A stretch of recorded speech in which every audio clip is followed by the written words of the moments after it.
Yo, I want to thank you guys who actually ended up voting for Kubera to be the next thing that I kind of read on the channel and stuff, with the poll because that was an experience. That was a ride. It's been a long time since I've really read something that had me that emotionally invested. And like when I leave my house and I go out and I'm doing things, I'm like thinking about it. Like, what Asha up to? What's gonna happen to, like I'm thinking about these things just when I'm out doing regular stuff, or the point where sometimes I gotta read something and I pull out my phone and I'm reading like one or two chapters of the webtoon on the road, right? Not driving, but like I'm saying it's outside and stuff, right? So there's that. But I know you guys saw me going through the ins and outs of that trial, your justice in mind and stuff. But I came to a conclusion that might shock some people that were like watching me. I'm saying like there's a good reason. Ash has a good reason. She's doing this for Leez and whatnot. Because there came a point where I'm like, if the power is in the name, I was thinking maybe like the power of Kubera's name was getting divided amongst the people with the name, and as she was killing them, she was actually giving that power back to Leez. Nah, Asha was on her own side from the fucking jump, and she did nothing wrong. Let's go! We team Asha. I'm not mad at it because she was super honest. She's like, "Yo, I treated you like a dick. I was mean. I was trash to you. I stopped you from doing things, and you just followed me around and did that fake smile. Like, listen, Asha's a piece of shit for that. I'm not even going to excuse that and not say that was evil or misleading or anything of the sort. But you got to take responsibility for allowing that to happen to you. We're going to talk about so many things. I don't even know how long this is going to end up being, but like and subscribe. Please hit the bell down so the Ghost of 13-month series doesn't get you. Stay notified. And last thing before I transition to the next thing, I'm going to have it like the first review that I did for Kubera. So it's going to be like one screen. You might see a couple panels here and there popping up, but I'm just going to be talking. So if you could put this on in the background and just listen. You don't have to be like, I'm not going to be doing anything crazy with the editing. I mostly want to speak and get my thoughts out there, and I might be a little disorganized. And if anything I get wrong, or I was a little off on, or I misinterpreted, if it's not a spoiler, feel free to correct me. And you can supply me and supplement me with any outside information with interviews or anything of that if you've gotten to it, because I haven't gotten to any of Currygom's blog posts and things of that nature yet. So, man. Currygom is the best webtoon writer, especially on Line Webtoon or slash, I guess maybe Naver. I'm assuming she's on Naver too because it's from Korea, that I've seen, and I don't think it's close. Not even a little bit. Like, she is, her story to me is the personification, in a sense, if you will, in like narrative form, of your patience being rewarded, and plot threads that were seeded early come full circle. Let's talk about it. A little something like eeny, meeny, right from the beginning. Smoke a little pack, but the pack never timid. Church, but I'm seeing it. Curse when I'm winning. She need a new back. When it's back, I'ma bend it. Slap up some guinea. Ask me to hit it. Watch a nigga black slipper yak, I'ma quit it. Swerve in the Benzie. Perfume is Fendi. Bobbin' move fast, real fast like I'm Ricky. Yes, cause I'm pretty. Came from the dirt. Showing up a nigga can't handle the work. Ooh, y'all, swing with it first. Young white girl like a Currygom. You gotta say it 3 times. Put respect on her name. That's payoff, man. I can't remember the last time I felt like I should pay attention to every nook and cranny of the story, because something as minor as just a paper a character is reading could be so important 66 chapters later. And I appreciate stories like that. It makes it hard for me to just read it, because now I could overthink something very simple, or something simple I might not overthink, or something so complicated I don't think about it, and it was like important. Like, it can get in the way, but I think the story does it in a good way, because man, that was something else. And I think a lot of the best stories that you experience will kind of make a hypocrite out of you. And I think that Currygom did that to me with Asha, but I'll get to that a little bit later. I don't want to spend too much time on it now because I got a mouthful. Because like I said earlier, was she wrong? Now, she was wrong, but was she wrong? We gonna talk about it. We gonna talk about it. Okay. So I really like how this part starts off season 2 because season 2 to me is like I said earlier a perfect example of long-term payoff. I'm not gonna lie to you guys. I don't know if I really mentioned it, but there was a lot of lulls in this story where I was kind of like, okay, like I actually no, I did mention it. I mentioned I think it could be more efficient at times, but where I'm like, man, this 16 chapter stretch could have been 7. And there's a lot of times in season 2 where I really felt like that. I'm going to say around the arc where we got to about Frozen Tears, that's really when things started to pick up. The introduction of Tio Rakan, yeah, really, really did a lot for me. I'm a big fan of all the priests and priestesses in the story for one reason or another, even if I'm not totally emotionally invested into you. Like Claude, I think is like scheming on a different level right now. I don't really F with him as a priest of death, but I do think that his character has a lot of intrigue, especially moving forward. You guys know how I feel about Brilith. I love Brilith. And listen, we need to get her to be able to keep her vigor as high as possible because her constant worrying is not good. And it doesn't help Agony and with what he can do to help her and stuff. But we'll have to talk about that a little bit later. But that scene where Idiot Smithy said we're lovers and then just reveal himself as Agony and stuff with the owner of the Staff of Fire, I thought that was so funny because he's like, okay, now what? I was like, what do you mean now what? You made this decision. Like, he could really make some 8-brain moves like that. But Agony actually comes across to me as one of those characters that can act airheaded and ditzy, but always really knows what's going on and what should be done, and that posturizing as being a little bit more airheaded than usual actually helps him in the long run, especially when he has to kind of put his foot down, root it into the earth, and make a concrete decision for the betterment of whatever he thinks is the best choice to make, best course of action to take. So those two are always dope. But Tio, swordsmanship and transcendentals, not even a great magician. It passed the test with that. The triple nil, attribute and stuff. And I saw a comment in my section say this, and I think I might have asked this, but was the reason that Asha revived Tio Rakan was because Kaz, Kubera's friend, actually has a triple nil attribute, which is extremely rare as far as I can remember and recall. Meaning that if you lose a priest with the capability of actually holding up this barrier in open space, you're going to have to seek out the next best candidate. Which means possibly with the news of a priestess dying and looking for a new candidate, it's going to be big news, right?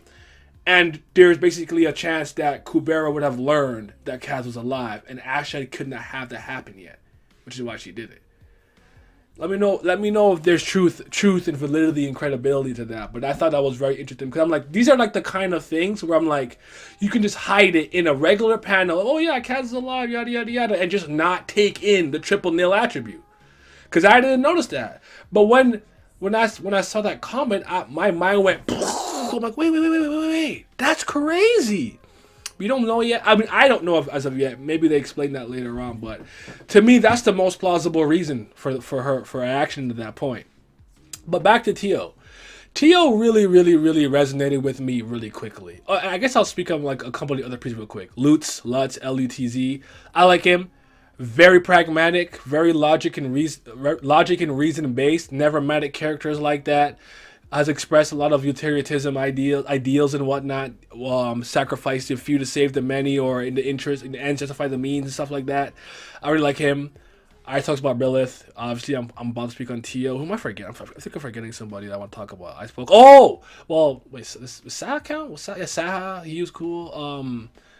I don't know if I'm forgetting somebody important, but yeah, Lutz is cool. I like him. Anywho, Tio really resonated with me because like Gandhi is there and he's on his undercover mission type beat or whatever. And sorry guys, still can't stand this bozo.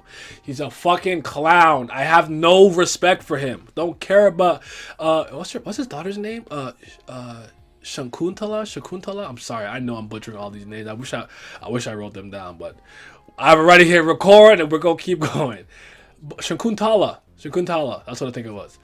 I have no investment in his story anymore. None. Zero. I don't care because he let her die.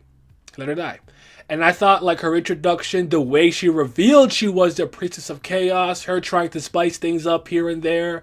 And listen, when she seen that man's monstrous Sura form in the reflection of that like pool of blood, I don't remember what it's called. I'm so sorry.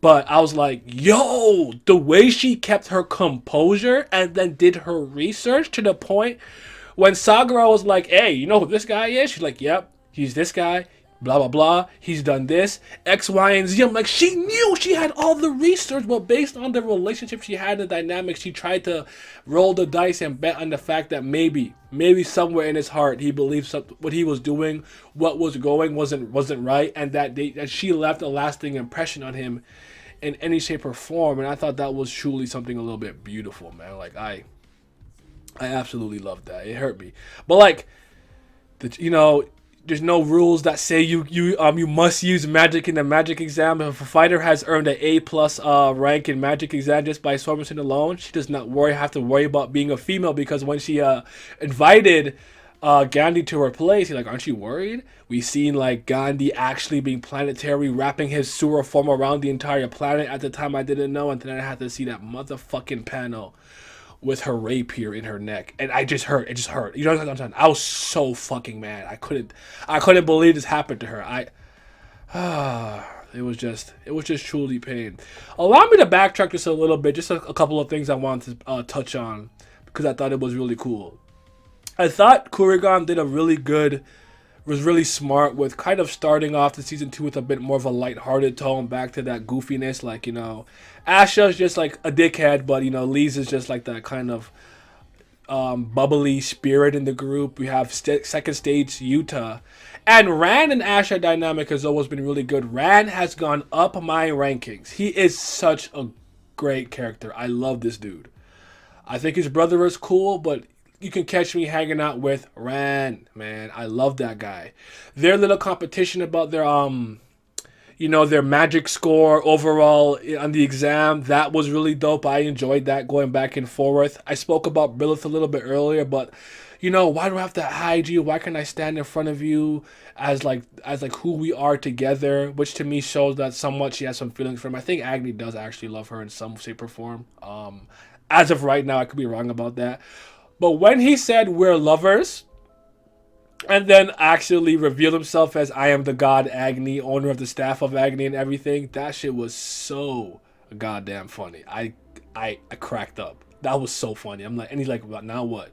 What do we now what? What's your plan? Like I said, he strikes me as a character that plays a lot dumber than he is, but always has intention with anything he does. Sure, the intention might be to look at this dude as an idiot because he doesn't want people to think that person is competent, and that's allowing him to move in silence. Like, everything I feel that Agni does has a intended purpose behind it. None of his actions feel meaningless, no matter how hard to judge they really are.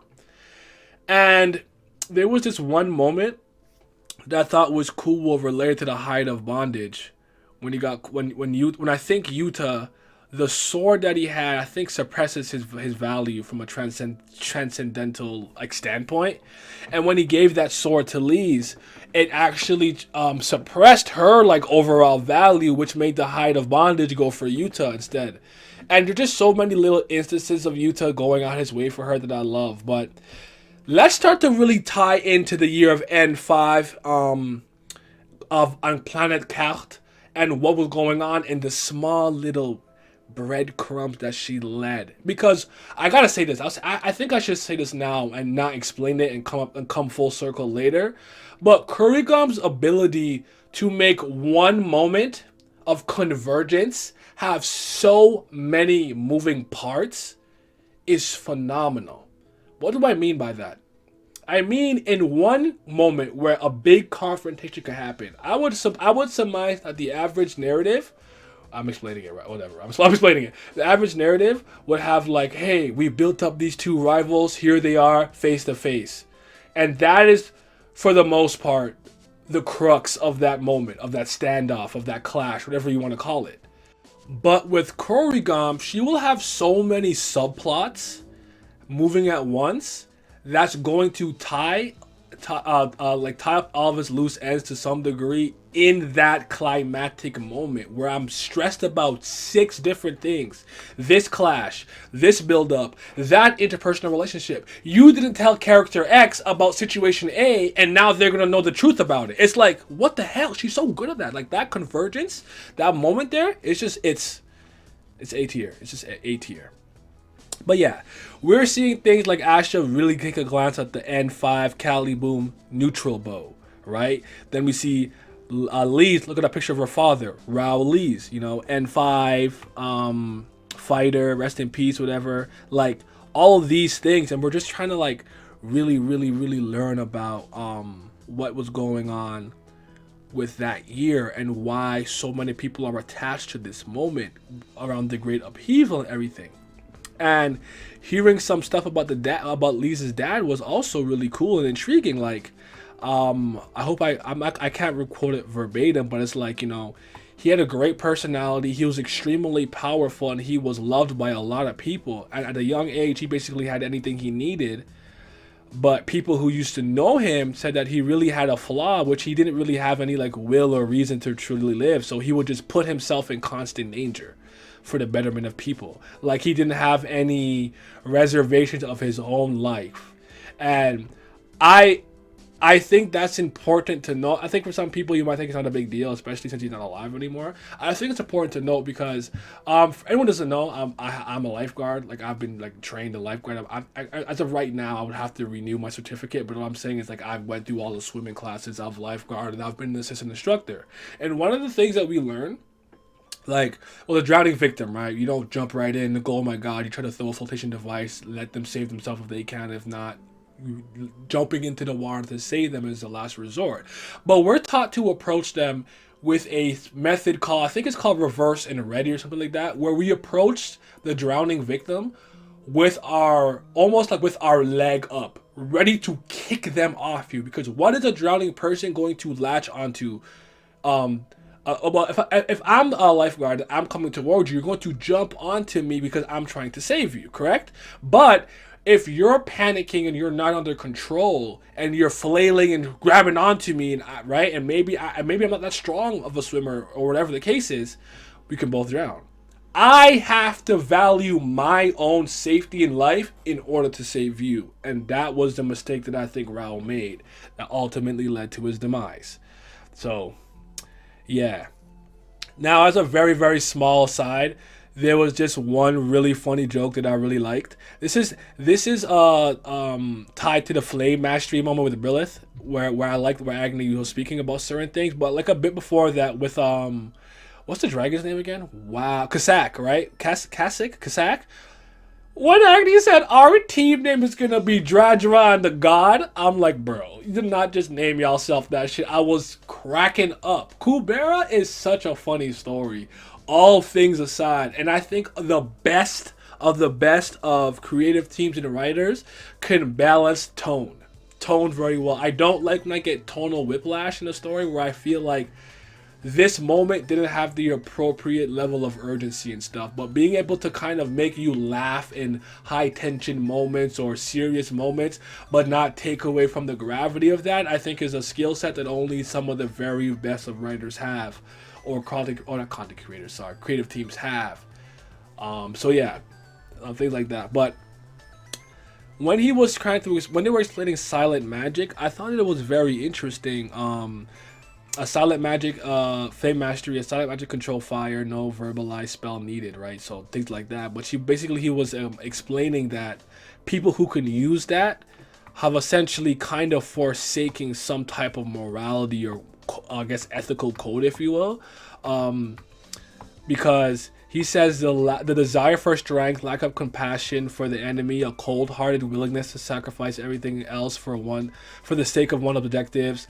These are the qualities that make a magician proficient in silent magic. It has nothing to do with right or wrong of the objective. Even if it's for a righteous objective, there are times where you have to give up something humane during the process.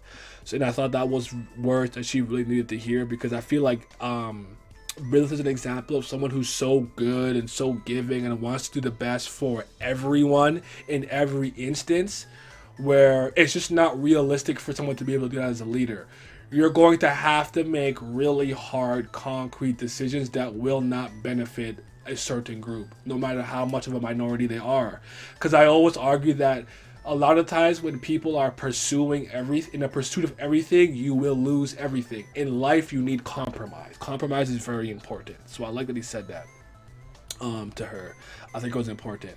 But yeah, Rand ends up losing that deal and stuff. But the neutrality bow that Rao used to have was very interesting because I was like, okay, this is really tying back up to all of that stuff. Like the N5 year is becoming more and more prominent. I'm seeing it pop up more and more, and I'm getting more and more curious about it. Like the intrigue is building at a rate that I really like because I was already curious about it.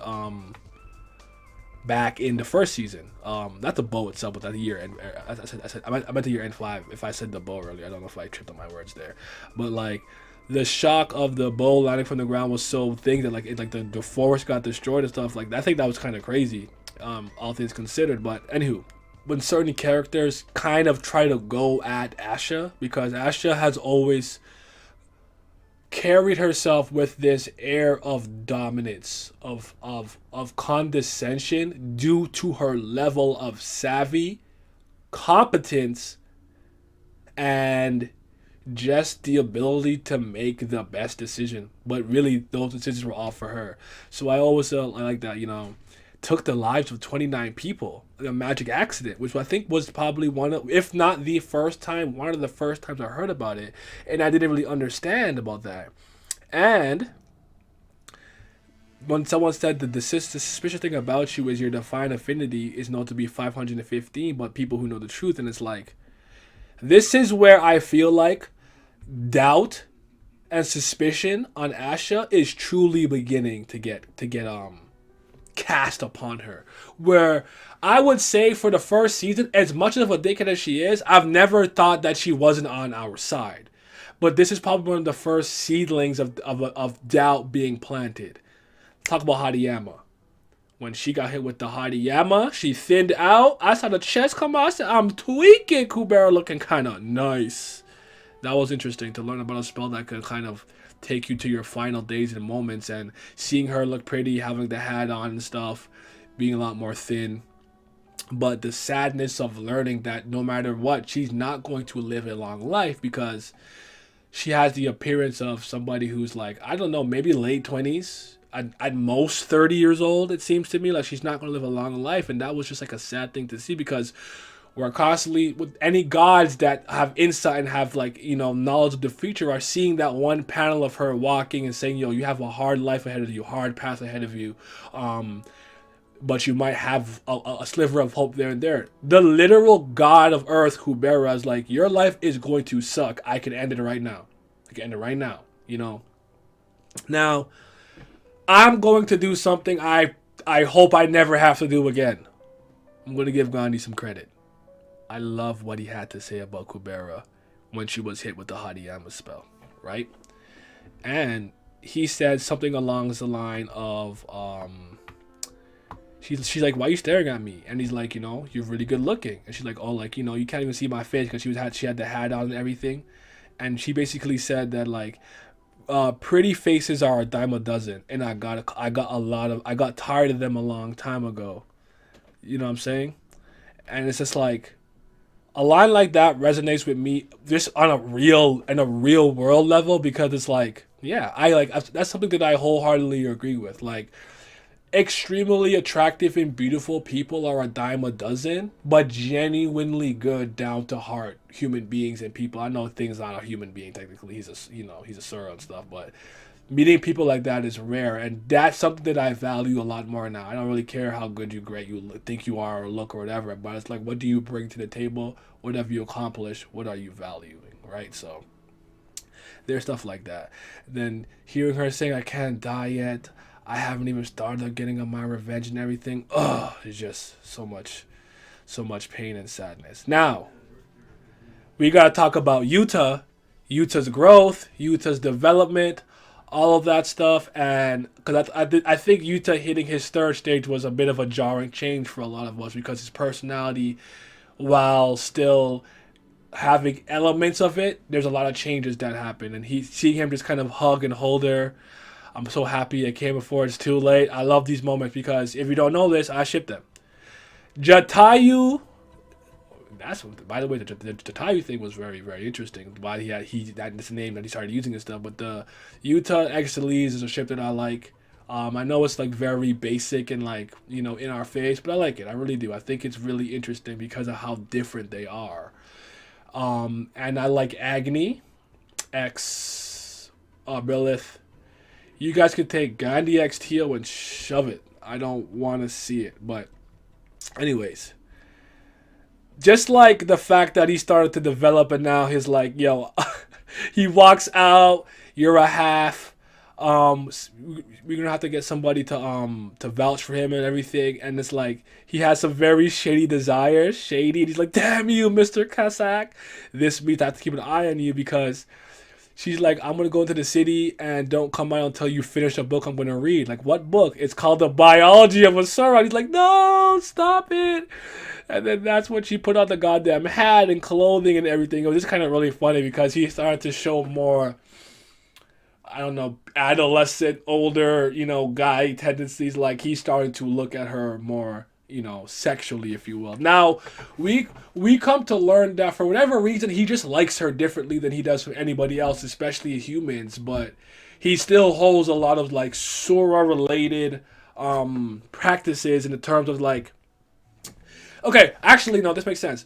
So when she learns about the thing with, like, Rao and Leez and everything, he's like, yo, I'm not sad that Rao Leez is dead. I'm upset at the fact that it made you upset, Leez. You know what I'm saying? It's not the death of that human.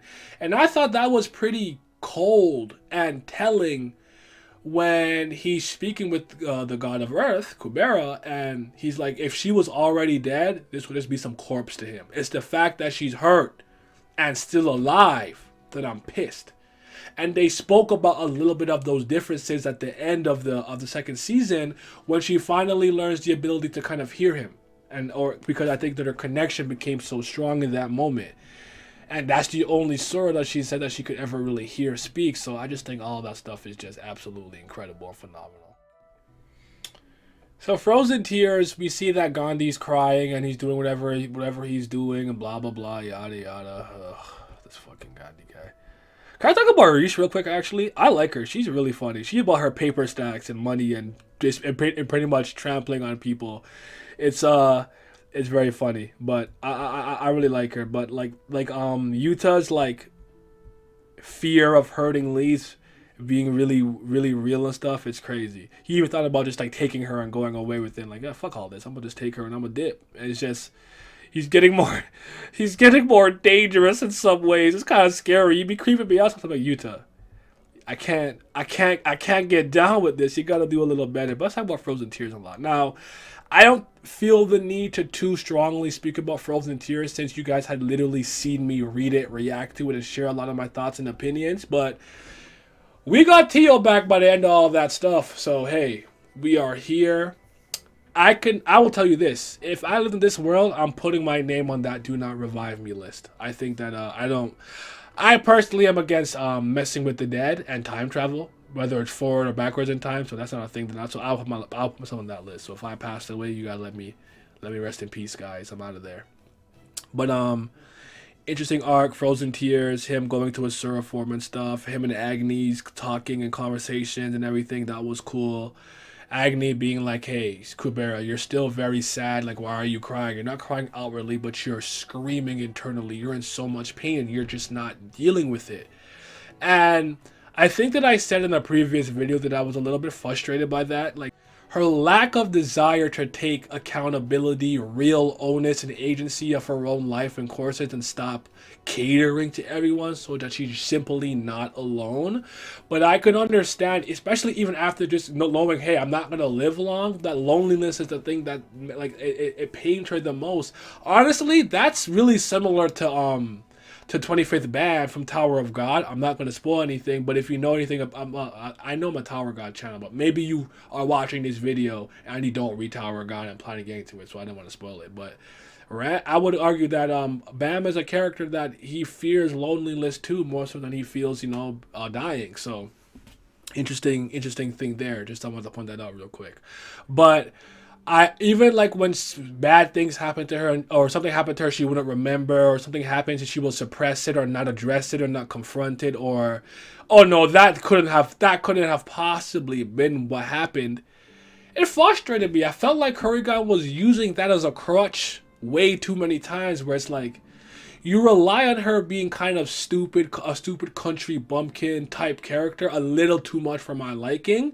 But I think I understood the reasoning for this, because we had to have these emotions festering inside of her for a long time and really have her bubble burst, if you will, and that air of reality, that veil, that barrier she's building up for herself to kind of keep her mind intact and her smile alive.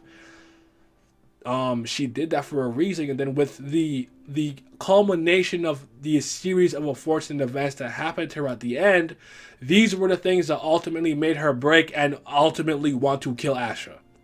So I think it was actually, in the grand scheme. Do you think I'ma still say, like, I still have to read this, because one thing about making the author really feel the passage of time and the effect of things that are happening with character, I think there's a place in that where it's like you want them to read it and feel it and not separate it.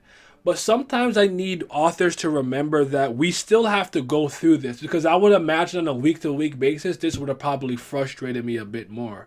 And by the way, just now that I'm on it, the fact that I'll be caught up soon, and on a week to week basis with Kubera, I want to see how it feels to be a Kubera fan week to week. I'm excited for that too. So now we're starting to get to the stuff that you have all seen me react to on stream or on video and stuff. So I don't want to kind of harp on too many things. I want to get to the parts that matter to me the most. But the introduction of Saha, the president of the Eloth Magic Guild, was incredible to me, because I know that he passed away and he's gone now, but I thought that he was a very powerful introduction. I don't mean him being the number one ranked over a magician overall and being a double A and stuff, but it was sometimes a character comes and has such an important agency in the story immediately that they just become automatically really important and intriguing to me. There's a character in Death Note that a lot of people don't really like, that I really like, because I felt that the story was going to kind of stagnate or maybe slow down, but this character completely pushed the momentum of the story forward immediately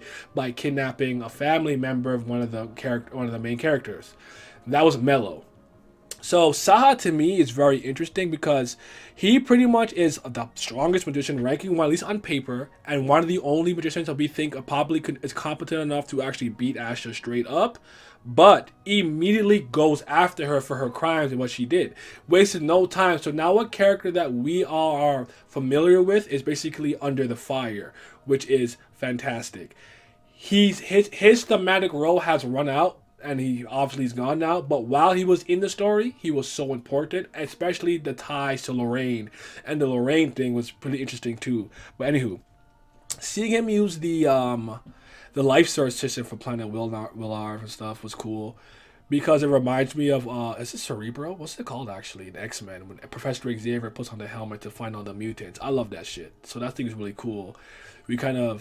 So kind of talking and diving into the 29 deaths and stuff, which we learned later, there was way more, because tons of Suras or halves were actually named Kubera, but since they're not really considered human and whatnot, if you kill a Sura, you're not going to be tried under the weight of the law itself, which is crazy. This is a moment where I struggle with Lutz, L-U-T-Z, a little bit initially.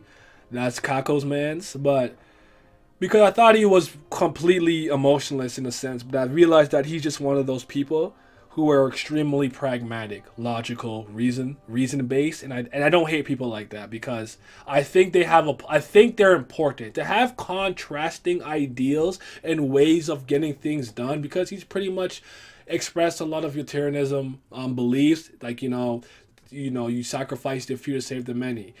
If you have to blow up building B that has 100 people in it, because somehow blowing up that building will allow 1,000 people in the adjacent building to live, That's the decision you make. And I can get down with characters like that, especially if they're talking to somebody who's very emotional based, because I think an emotional based person, a logical based person, if both of them are level headed and truly want to solve a problem, they'll meet in the middle. Life is about compromises. So yeah, Lutz is cool. For the sake of the people who are alive right now, we have to bury the unpleasant past of a brilliant sorceress because her skills are more important than her ethical code. And I was like, okay, goddamn, that's crazy. Then he kind of extends that a little bit to Yuta because Yuta unfortunately had a moment where he hurts Leez. They have a little smoochy smooch. I really love that moment. It's so cute. I ship them so hard, dude. You have no idea. And a powerful Rakshasa who is actually nice towards people that we can have on our side. We're just gonna have to be like, we're lucky that she has the Golden Knight. So as long as she has vigor in her body, she will heal. Yuta is too useful to shut him because of this one girl. And I'm like, that's so fucked up. But could you fault that line of thinking? They're under attack by Suros and whatnot all the time. It's just, now let me explain the moment where I, Naya Hemmings, first doubted Asha. It wasn't the moment I brought up earlier. Even though I think that's maybe one of the first. There's probably in hindsight, if when I reread it, I'm gonna see a lot of the stuff. I love rereading a series this well constructed, with the foreknowledge you have, because knowing everything and revisiting it is going to let you see a lot of things you wouldn't have noticed now that you have the truth and the knowledge. So I can't wait to revisit it. So there's probably an instance in the first season, but to me, it's when we went to Arrow Plateau and we learned that all the spells that Kubera had been learning about the god of Earth, the Earth spells, do not work here. And I'm like, why did she do that? Why? Now, I'm suspicious. I'm suspicious now. I'm suspicious. I'm not gonna lie to you. I got suspicious. They don't doubt my girl. By the way, Arrow Plateau brings back my she's actually been dropped a second favorite. If everyone doesn't know, Airi is my second favorite character right now. Somebody told me that kind of spoiled a little bit to me that her and Tio are connected a bit more, so she could rise back up to first by the end of this. Like I will have a top 6 characters or something video once I'm done with all this stuff. But Asha's right as at one right now. But yeah, my girl Heidi came through. She thick. She got the dump truck. Lorraine or someone said that she took up like 2 seats. Like, ooh, she got the wagon. Let me stop. Anywho, Jatayu, after hurting Leez, goes to his brother Maruna, which was cool. They're seeing the light, what's going on, working with the snakes.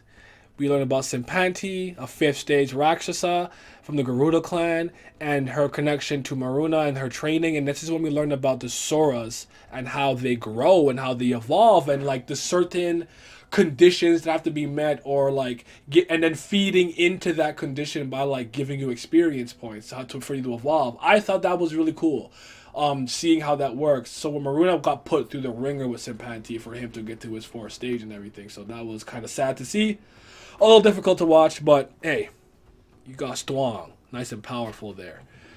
But those two fighting as brothers and whatnot, that was a little bit sad. And then there's a moment that I probably glossed over a little bit, but seeing Leez cry about Yuta, believing he was a half, but everybody wasn't telling her the truth. I believed everybody, and then and being able to accept him, I think was a good moment and important. But I think that was one of the very few instances where I actually believed that not telling her, based on her hatred she had for Maruna being Jatayu's brother. Like, you see what I mean when I said convert?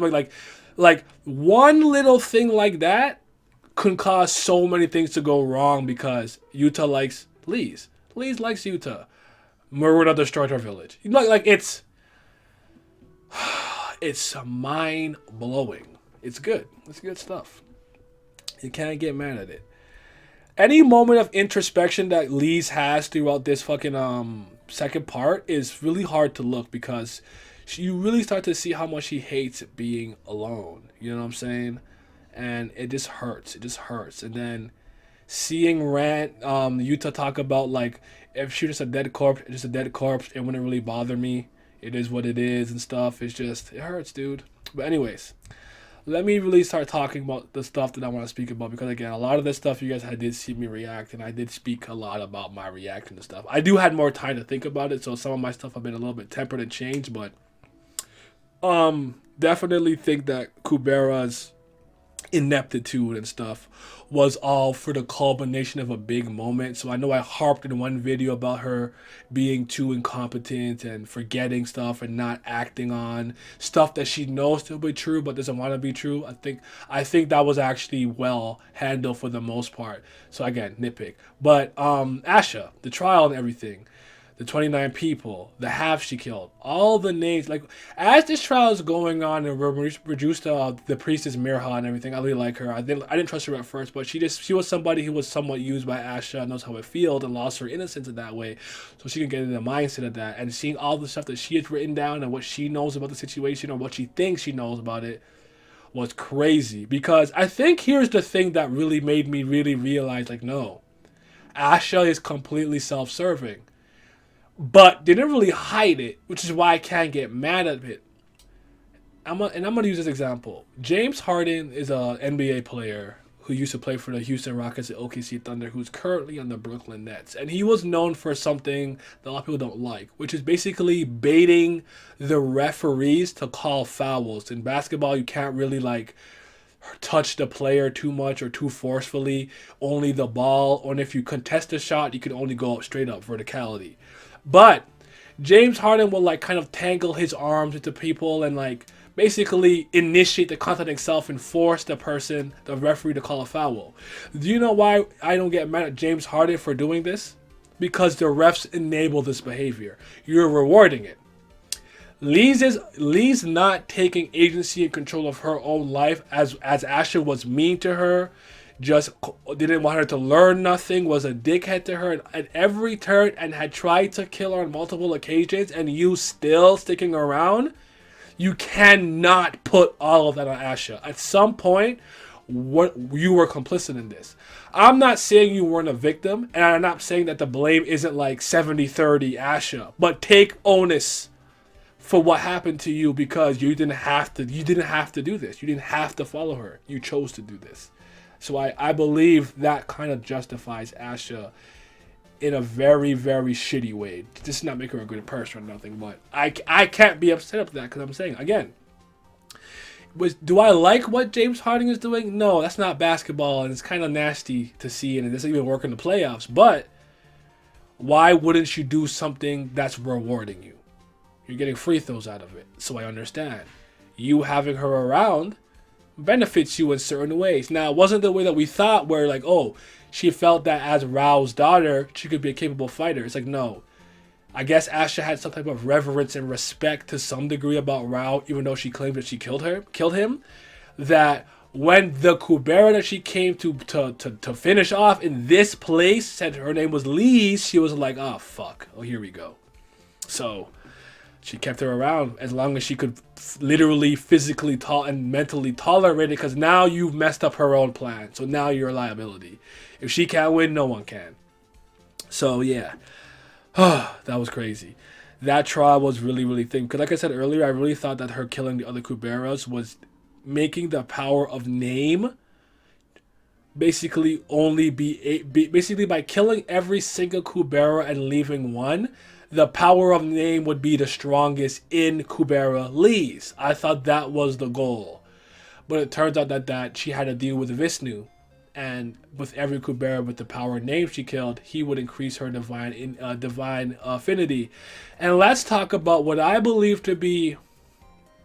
No, I'm not going to go that far because I've summoned image comics that I've read that are very good. But in terms of a character's backstory arc being told in a short span of time, so 4 chapters, 4 episodes, if you will, which was just called Asha, I thought was phenomenal. Because I thought I think that was the moment that made me able to accept everything that she did, despite me not really liking it, because I really do want the best for Kubera.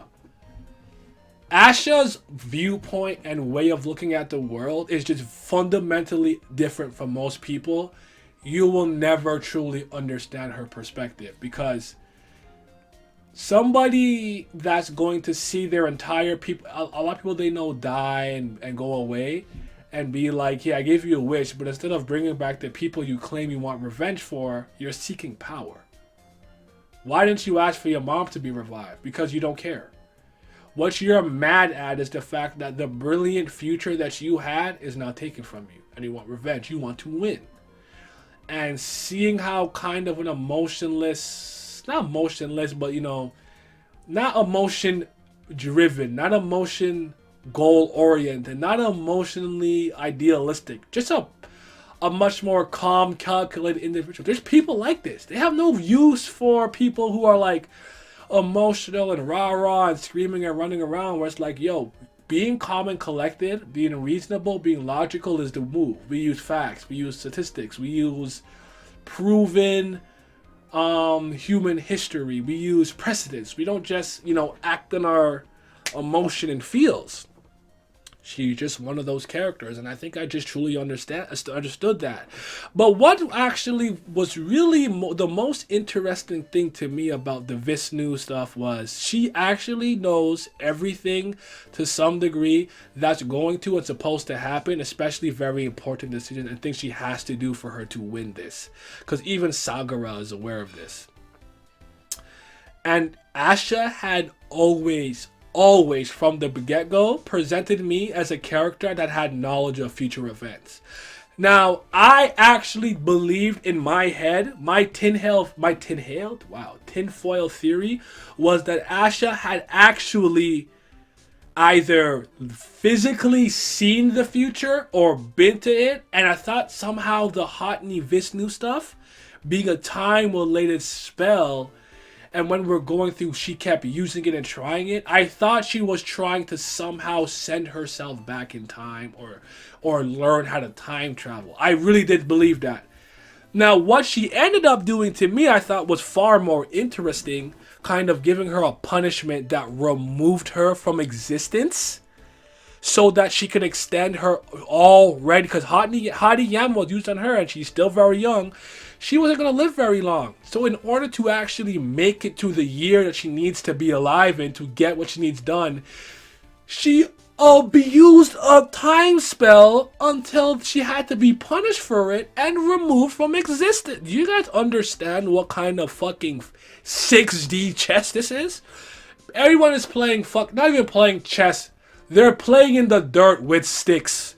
And she's playing 6-dimensional chess. It's just not fair.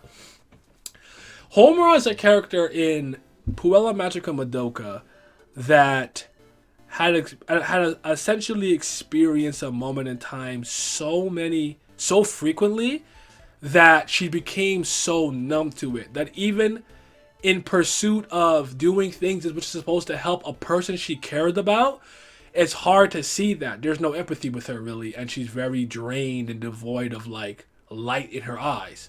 But when you get the backstory, you can see why this happened. And I felt like when I got it with Asha, I truly understood this. She's like, I have a goal so important to myself, I literally don't care about who I have to trample on. Because if there was any character that I believe that Asha had shown even an ounce of respect towards or reverence to, it was Rao, to the point that she didn't even want to immediately body, like, she said, out of any Kubera that I could have killed right now, you're the easiest. You're not a threat to me. You're weak. And I'm like, dang, that has to hurt to see. I don't know, man. But then the story of the season comes full circle with it failing, Kubera failing again and saying you're just fucking useless. Like, see, I proved my point. But if I can't win, no one can. Lorraine dropping into her saying you brought Sa into this. You're just a monster. You're trash. I shouldn't have believed in your justice. I should have believed in mine or whatever. Oh, long-term payoff. Yuta and Leez finally making that connection. Her being able to hear his voice and him siding with Asha. Her feeling alone. Her taking everything off. Just take the store. Take the height of bondage. Whatever the fuck. Take my body. Kill me too if you want to. Walking away saying please don't go.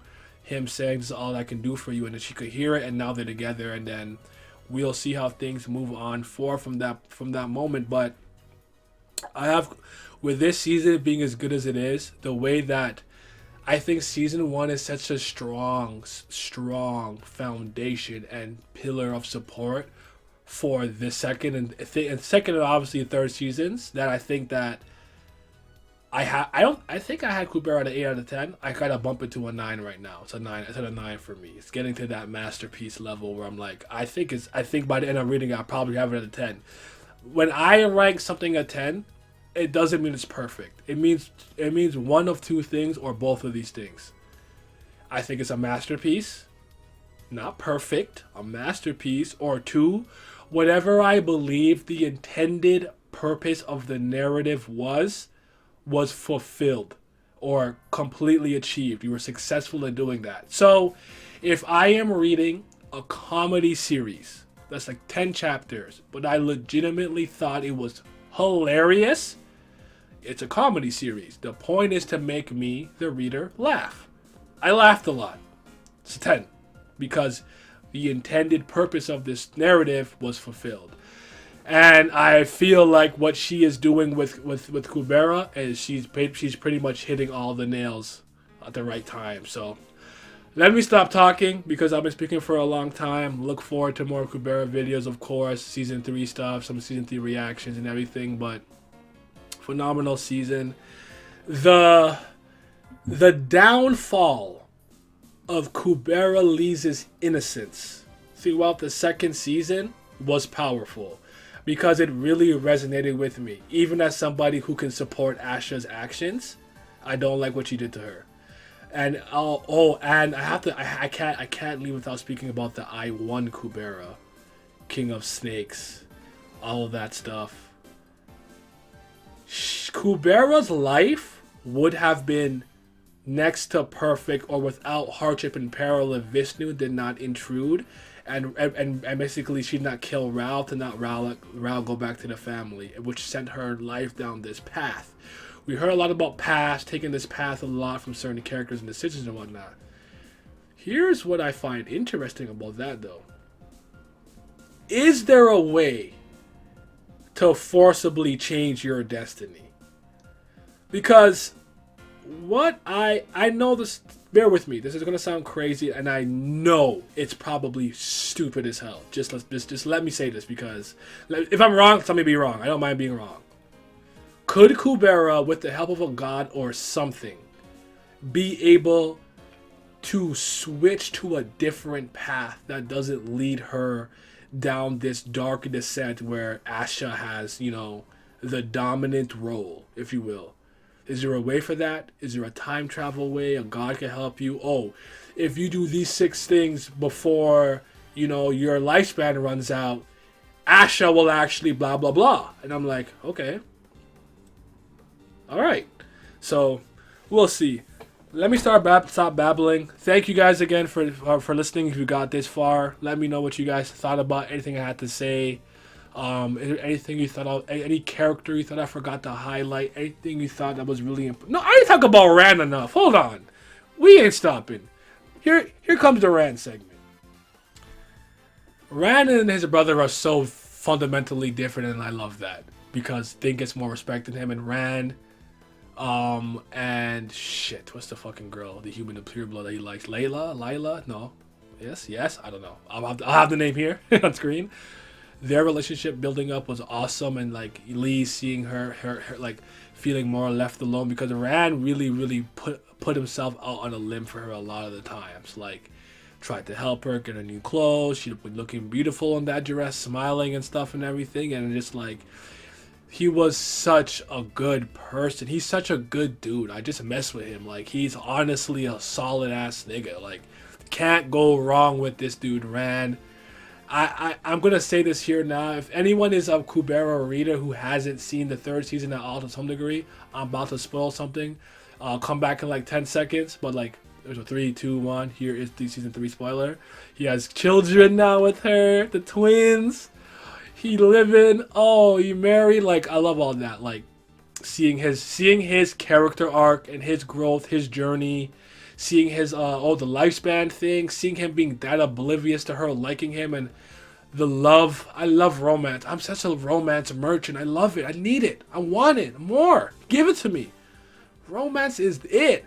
But I especially love romance in stories that where I don't feel like it's the focal point. Where like the stories about CEO who doesn't know how to run his company, but he also falls in love with some part in the story. You know, I like when it's an important theme, but not the main focal point. But if it's the main focal point, I'm still having a good time. All right, I'm gonna leave it there though. I do have some videos on season 2 I want to make and stuff, but I'm actually gonna catch up. I'm just gonna catch up completely, and then I'm gonna start talking about certain characters. Because trust me, that Asha video was coming, and yeah, and Kubera too. Thank you guys for listening this long. Y'all have yourself a mighty fine day. Any Kubera fans that you see this video that you think will like it, please share it with them. I appreciate that. I want to see if I can grow a decent following of Kubera fans here on the channel, because this is something you're gonna see me cover on a week-to-week basis when I catch up. I'll be live reacting to it weekly, having character analysis videos, discussions, and all of that. So stay tuned, guys. Stay tuned. Currygom, well done.